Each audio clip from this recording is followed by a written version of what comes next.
Understanding the Self, Chapter 1, Introduction. In many religions and in many cultures across the world, man has been the subject of many topics and issues. In the Christian perspective, we read in Psalm 8, verse 4, "What is man that thou art mindful of him?" It's basically the psalmist asking God, why the attention, right? Why the intricate detail of creation was created solely for the purpose, or not solely for the purpose, but the whole process of creation was in parallel with the notion that man will be living there, and he will live in it, and he will prosper in the creation that God has created. And so we have the question of why man, because the idea of man, the idea here is man is not that man is not the perfect creature, given that he has so many flaws, and yet in the biblical perspective we have man as the measure of all things, or rather God is the measure of all things, and man was created almost in the center of that whole process of creation, almost.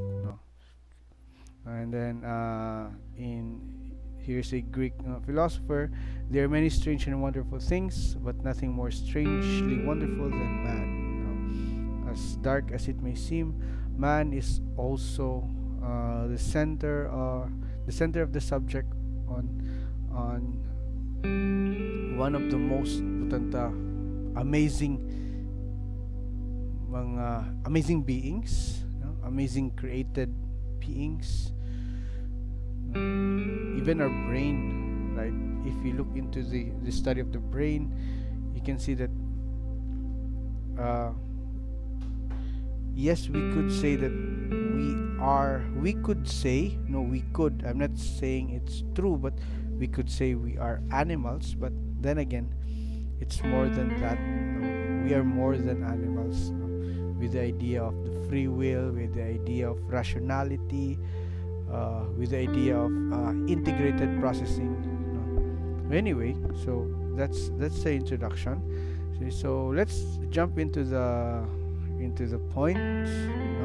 So understanding the self would be a subject which leads to the topic of self-concept.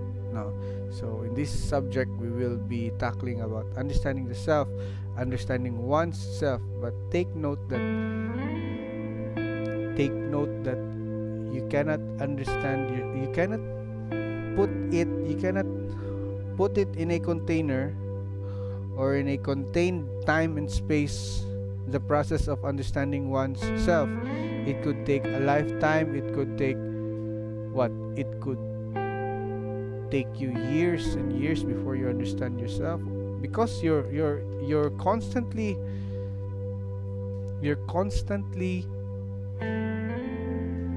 changing from one form to another. That's why you're called a human being. The word being there implies that there's always the idea of continuity, of the idea of folding and unfolding within ourselves. So that but to settle to the point, we'll be talking about the self-concept. It refers to the composite ideas, feelings, and attitudes people have about themselves. This would be your self-concept. This would be the idea that you have about you. Kinsa ka, unsa ka, who are you in terms of the personal, and who are you in terms of the interpersonal. So that Self-concept is also defined as the sum of a complex, organized, and dynamic system of learned beliefs, attitudes, and opinions that each person holds to be true about his or her personal existence. No? So medyo nagkalalom diri nga part wherein it's a sum of the complex, organized, dynamic system of learned beliefs, attitudes, and opinions. No? So in the first definition, we have the composite ideas, feelings. So it's most likely the internal processes, while in the second definition, we have the sum of complex, organized, and dynamic system of learned beliefs. So it's most likely behavioral. Yes, and it's both true. Wherein the internal and the interpersonal, the intrapersonal concept, and will echo itself outward. So for example, the composite ideas and feelings that you have will eventually find its way outside in the form of behavior. So like an example would be, if a person has a negative self-concept, if the way you treat yourself, rather the way you see yourself is that it's leaning towards the negative light, most likely the behavior that you express outward would also be negative. So most likely that, no? We could then regard self-concept as our attempt to explain ourselves to ourselves, no? Because in this sense, no, we have to explain ourselves to ourselves. We can't just have it unexplained, because the idea is we are so complex that we have to explain it to ourselves, so that it would enlighten us more, so that enlightenment comes. Because if we don't explain ourselves towards ourselves, what happens is that we would just act like animals. Wala tayong idea, or we won't have any idea on why we do the things that we do, why we think that way, or why do we feel the way we do, and so on and so forth, right? And so to be the scheme, matod pa in Piaget's term, no, to be the scheme that organizes our impressions, feelings, and attitudes, and about ourselves.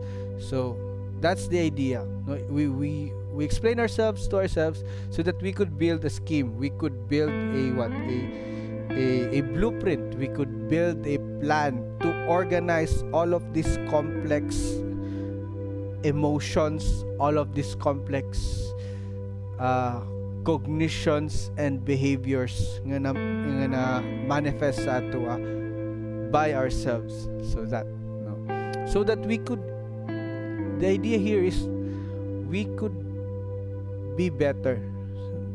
That's the whole thing, right? We have to understand ourselves, and we have to explain it to ourselves so that we could become better. And that's the bottom line.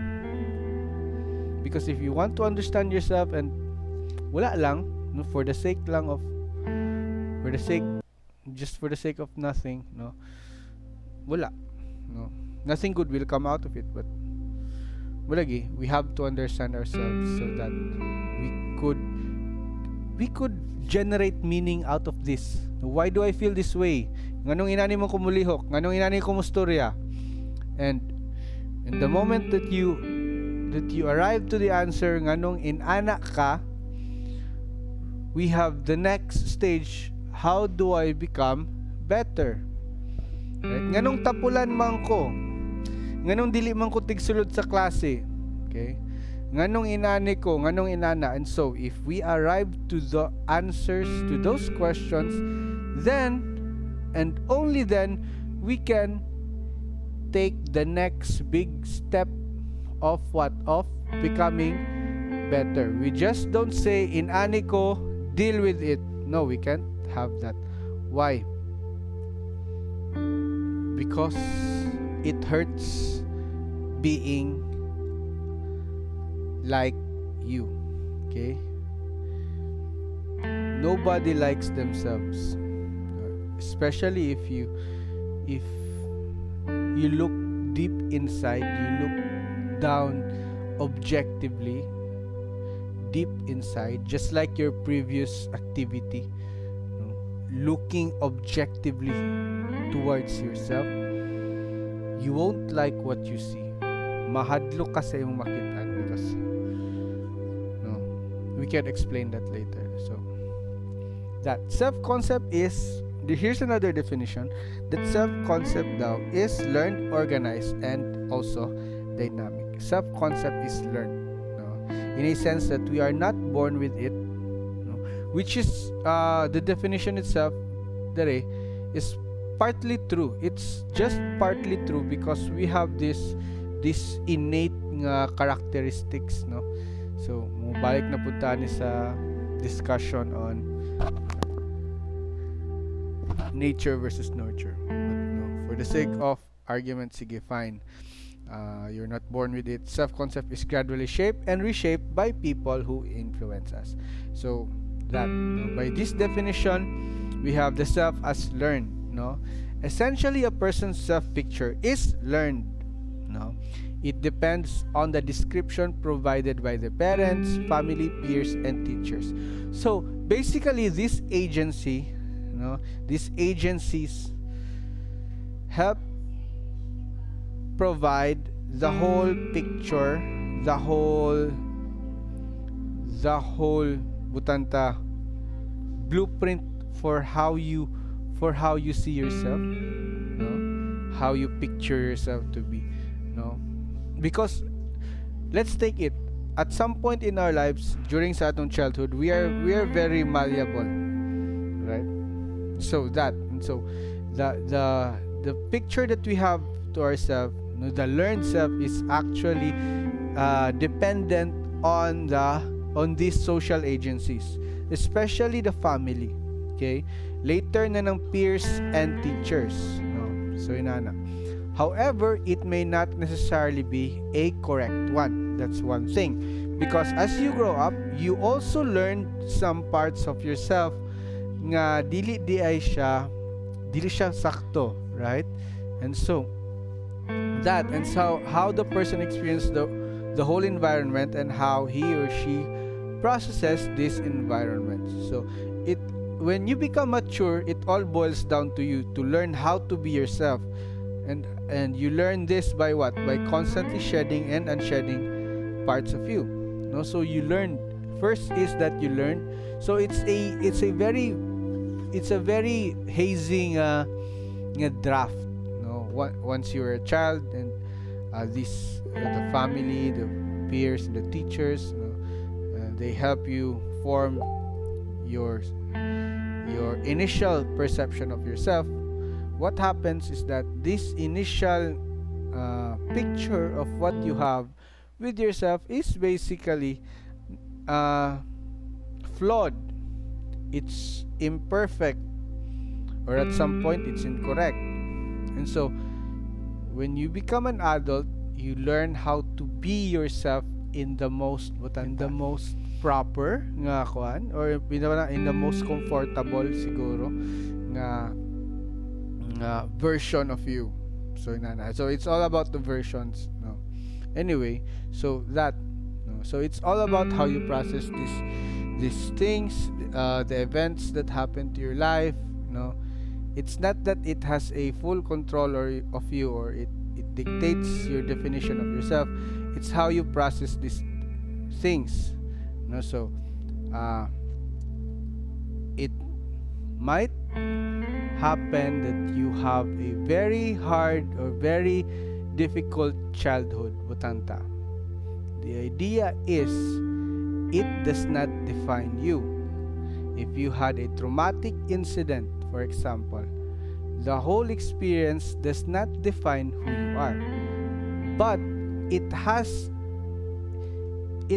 a detail, butanta, in how you process these things inside of your head, and then The idea here is you process this experience, and then it brings forth another version, or it brings forth a different version of yourself, a better one siguro, hopefully, no? The next is self as organized. The self concept is generally characterized by orderliness and harmony. So the self must be consistent, no, so that it can generate a crystallized personality. Okay, you can't have a self concept nga chaotic. Why? Because you can't maintain people, you cannot maintain relationships if wala kay orderliness and harmony. Okay, the idea behind this view is that if it were not organized and changed readily, we would not have individuality, we would lack consistency, and we would lack a dependable na personality. What do we mean by this? People, you maintain relationships to some degree by your personality, right? By your individuality. People are drawn to you because of your individuality. Now, take that individuality and change it every day, for example. So karon inani ka nga type of person, and then the next lahi na pod, you would have a very chaotic nga butanta order of personality wherein, or individuality wherein you can't butanta maintain proper relationships with other people, and that would hurt the self. No. The self as dynamic, no, in the healthy personality, there is a constant assimilation of new ideas and expulsion of old ideas throughout life, which makes it dynamic. So it's a constant shedding and unshedding, you know, just like the mythological creature nga phoenix, right? So unsa ning phoenix? If no, it's gigamit ni sa Harry Potter and many other movies, no. The phoenix is a bird, no, it's a mythical bird nga dili mamatay, no. So magkalayo ni siya, no, and then if ma-burn out na siya, comes from the ashes a new egg, and then here comes another life from the ashes. So in this concept, as the self as dynamic, we have the idea that we are like a phoenix. We are constantly shedding and unshedding parts of us so that we could become better. No, in this idea, we are like the phoenix because we have to burn a part of us so that we could be reborn again in a newer version nga better. No, you must be willing to burn a part of yourself, a part of you nga di na nimo kinahanglan, a part of you that's dragging you down, a part of you that's being toxic sa imo. No, it's a part of you that has become a poison. You have to voluntarily, no, burn it, so that at the end of the day, when the phoenix burns out, a new life comes out of it. It's a new life already. Bag-o nga ikaw. Dili na ikaw nga. Di na ikaw katong high school nga tapulan. Okay? If you know what I mean. If tapulan ka sa high school, and yaw-yawan ka sa high school, and negative imong perspective when you were in your senior year, and then here comes the point wherein you enter college and you have to be what? You have to achieve your dreams because there's no other alternative. No, that's the idea pod. No, why do you go to college? Because there is no other alternative. You have an obligation to yourself, an obligation to what? To achieve your dreams. And so, how do you become the person that you want to be? Actually, inyuhan ning cliche kayo nga activity during high school, right?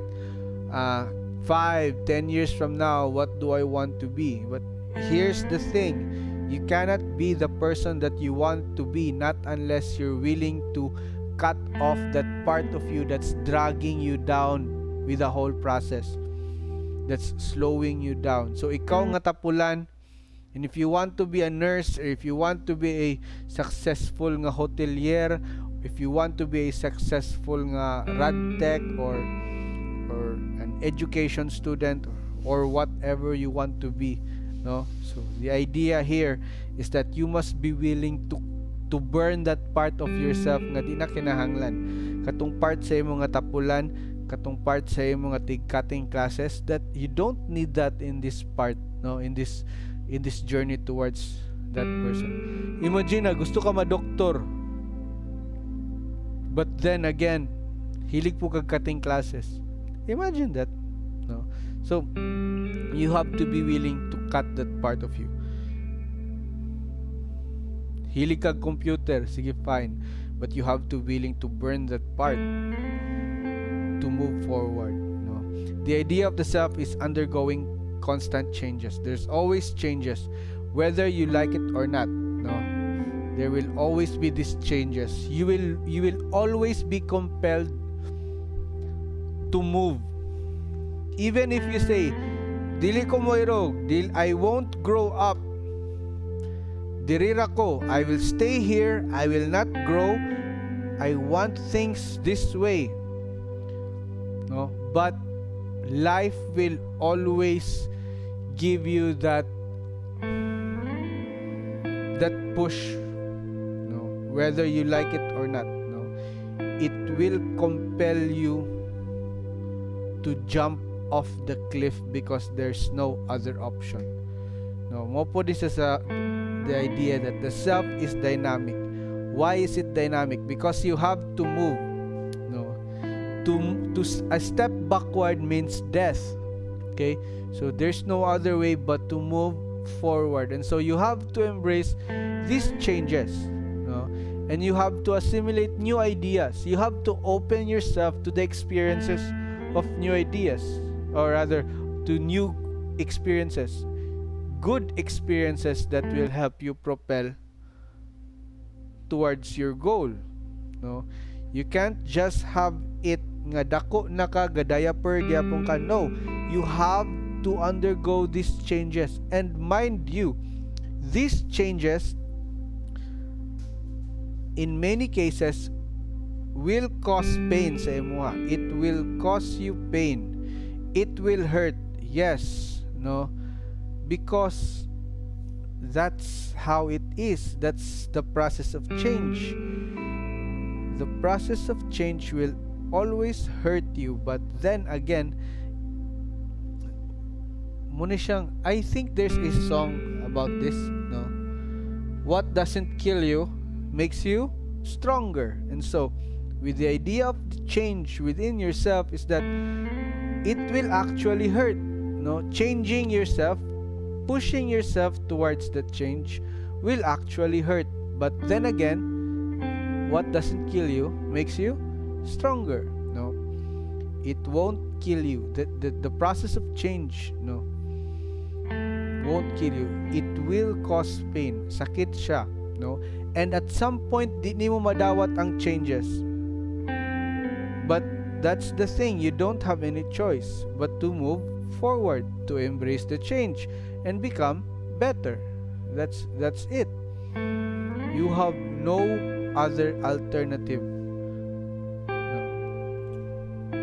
So human being, the concept of being means the idea of continuum of narrative. We must have a continuum of narrative. We can't just have it nga putol-putol.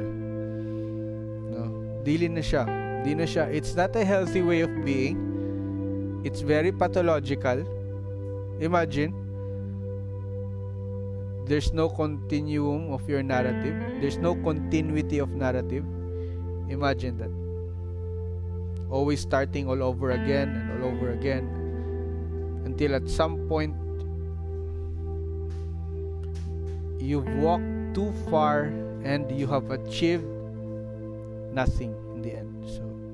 That so importance of the course during college, there will be drastic changes in one's social circle, academic load, and even changes in terms of responsibilities. Have an insight into knowing oneself could help the students maneuver his way through college with more good decisions and choices. So kinda the more you know yourself, the more you know the ideas and the butanta information about who you are, the more you understand yourself, the more ka dili mo gini siya 100% foolproof, but there's a bigger chance that you would be doing a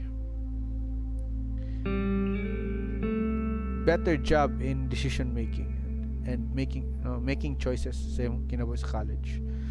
The roles that we play as adults are different with that of a teenager. That's true. The roles that you're playing now would be more broad and it would be more complex.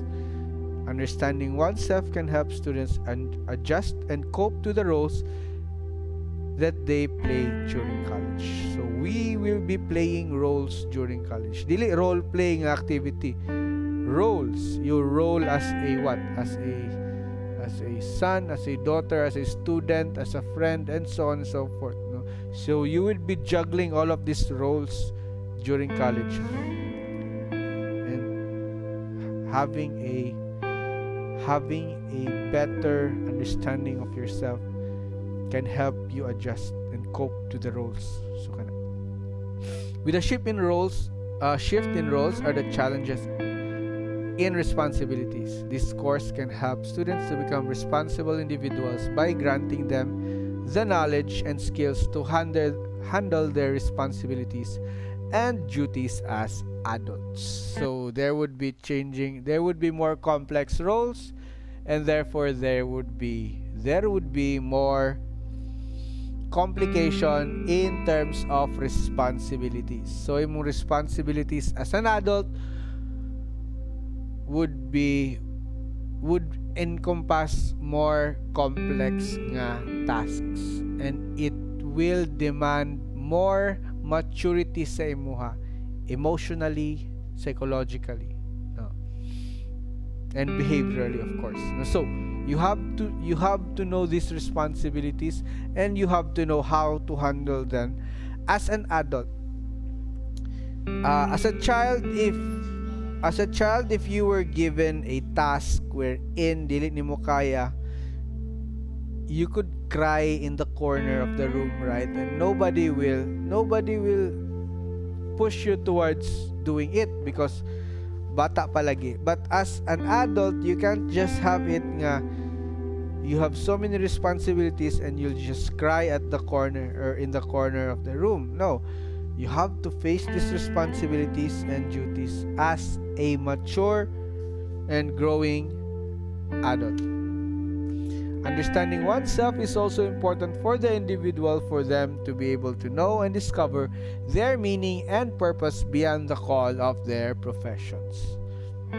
Self-explanatory. In understanding oneself, is essential for one to attain harmony with the community, with others, and most importantly, with yourself. And lastly, let's take the quote of Friedrich Nietzsche. He who has a why to live can bear almost anyhow. Actually, it's connected to the first point. No, you would be. The thing is, when you understand, when you have a full grasp or full comprehension or an almost full comprehension about yourself, you could discover in turn the meaning and purpose of your life. And in doing so, bumabalik ta sa quote ni Nietzsche that the meaning and purpose, this would be your why. He who has a why to live can bear almost anyhow. And so you could bear almost any problem or any obstacle if you have a what? A why. If you have a meaning and a purpose, you can bear almost any problem that life throws at you. So that is the first chapter of uh, this subject, understanding the self. See you later.